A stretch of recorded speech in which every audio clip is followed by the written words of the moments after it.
I wanted to share with you what I thought would be an affordable housing solution, something that would be climate change resistant or even climate change proof, potentially.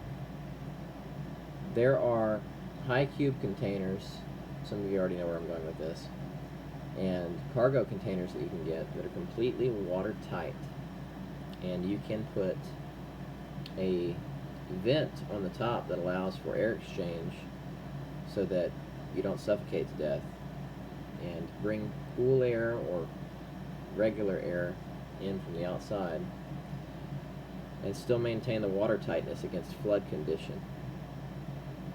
I think in the future that this is going to be how a lot of people are going to live affordably without having to take out a large mortgage. You can retrofit a high cube container and turn it into a house without adding doors or windows for just a few $1,000s. In order to make it mobile, you can put it on a flatbed trailer, a used trailer, and spray paint both with Rust-Oleum, bolt it to the trailer frame, and you essentially have a mobile home. And it's not something that's going to collapse or get crushed when the wind blows either. The roof's not going to get ripped off. The only thing you have to do is insulate it properly, and it'll have running water and electricity if you retrofit it correctly. It's not hard to do that. There are companies that are doing this specifically already, and I have a feeling that that is the direction that our entire housing industry is going to go. People are going to move into these containers in order to live.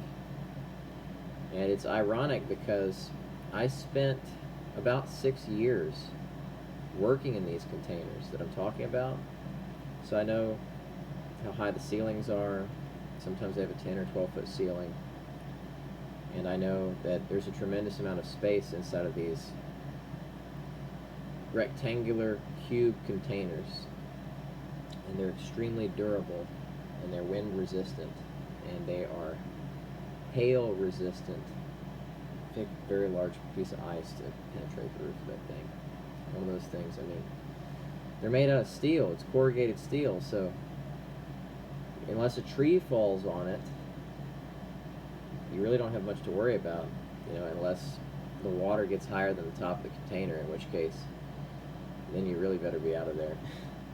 But I wanted to share that because I think that this is eventually going to be something that a lot of people are going to use to live as climate change causes our existing housing infrastructure to be destroyed. These climate change weather events are going to happen at such a high frequency going forward that it's really not going to be practical to even rebuild a traditional single-family home.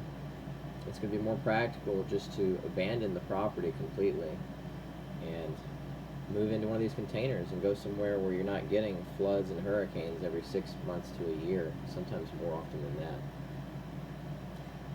In places like Houston, where they think that Houston is probably going to end up being America's climate change Chernobyl, this is almost certainly the way that things are going to go. They're just not doing enough to combat climate change, and even as I'm recording this video, they just had another major flood down there that shut down large swaths of the city. They had 10 to 20 inches of rain over the course of about 36 hours. It's crazy. I mean, we have to be practical. Why are we going to rebuild our houses every year? Is that a sustainable model? It's not. And we can't expand our waterways fast enough to accommodate enhanced rainfall either. What needs to happen is we need to change our activity, and we need to change how we house people. This needs to happen as soon as possible.